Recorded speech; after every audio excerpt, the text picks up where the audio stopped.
नमस्कार दोस्तों, आज की प्यारी और सुंदर कहानी है ठाकुर जी की परम भक्त भोली मैया की। एक गांव में भोली नाम की एक बुजुर्ग महिला रहती थी। वो बहुत ही सरल थी, जो जैसा कह देता था मान जाती थी। घर में बेटा बहू और नाती पोती थे। भोली दिन भर अपने नाती पोतों को खिलाती रहती थी। वो कभी किसी से नहीं झगड़ती थी। मंदिर भी रोज दर्शन करने के लिए जाती थी।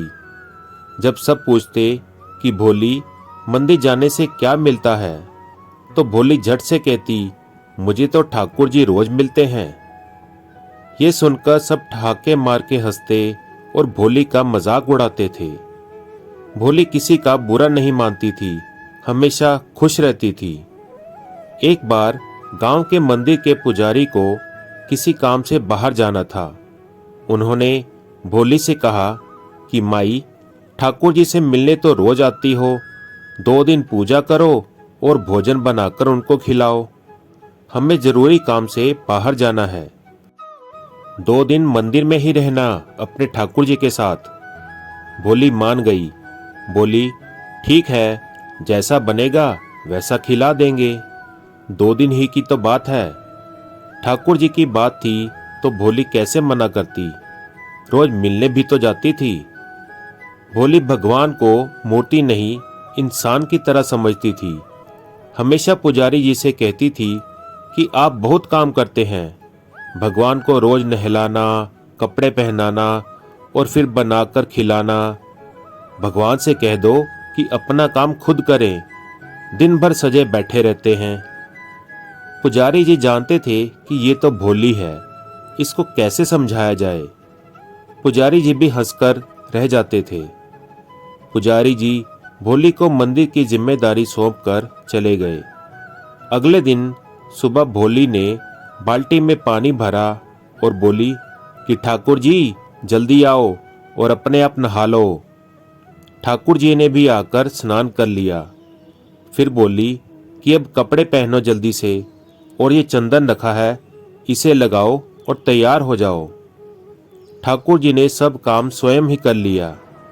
भोली ने रसोई बनाई और थाली परोस दी और कहा, हाँ, अब जल्दी से अपने आप भोजन करो। ठाकुर जी ने भी अपने आप भोजन कर लिया। फिर भोली ने साफ सफाई की, लेकिन अब वो थक गई थी, तो वो बोली कि ठाकुर जी अब आप सो जाओ। ठाकुर जी भी उनकी बात सुनकर सो गए और भोली भी वहीं बैठ गई उनके पास। जब ठाकुर जी सो गए तो वो भी आराम करने कमरे में चली गई। इसी तरह 2 दिन बीत गए। पुजारी जी जब आए तो भोली से पूछा कि हमारे ठाकुर जी की सेवा अच्छी तरह से की है ना। बोली, हमने तो ठाकुर जी को बस भोजन बनाकर दिया, बाकी अपने सारे काम तो ठाकुर जी ने स्वयं ही किए। हम बूढ़े कैसे इतना काम करते। भोली बोली, हम बहुत थक गए हैं, इसलिए अपने घर जा रहे हैं। पुजारी जी को भोली की बात पर विश्वास नहीं हुआ। बोले, भोली माई, एक दिन और काम कर दो, फिर चली जाना अपने घर। हम भी बहुत थके हुए हैं सफर करके, एक दिन आराम कर लें तो ठीक रहेगा। भोली किसी तरह बात मान गई।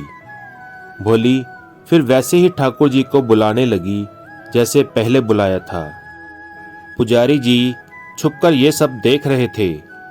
ठाकुर जी आए और अपने आप स्नान करने लगे। जैसे ही पंडित जी ने ठाकुर जी के दर्शन किए, उनकी आंखों से आंसू बहने लगे और तभी भगवान अंतर्ध्यान हो गए। पुजारी जी भोली के चरणों में गिर पड़े और कहने लगे कि भोली माई, तुमने आज मुझे भगवान के दर्शन करा दिए। तुम धन्य हो मैया।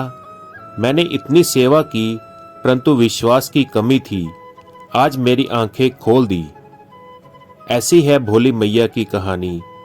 भोले भक्तों के भगवान होते हैं, उन्हें छल कपट नहीं भाता। तो कैसी लगी आपको भोली मैया की कहानी? प्लीज़ कमेंट करके ज़रूर बताएं। और इसी प्रकार की अच्छी अच्छी और सुंदर कहानियाँ सुनने के लिए चैनल को फॉलो करना और सब्सक्राइब करना ना भूलें। धन्यवाद। जय श्री कृष्णा।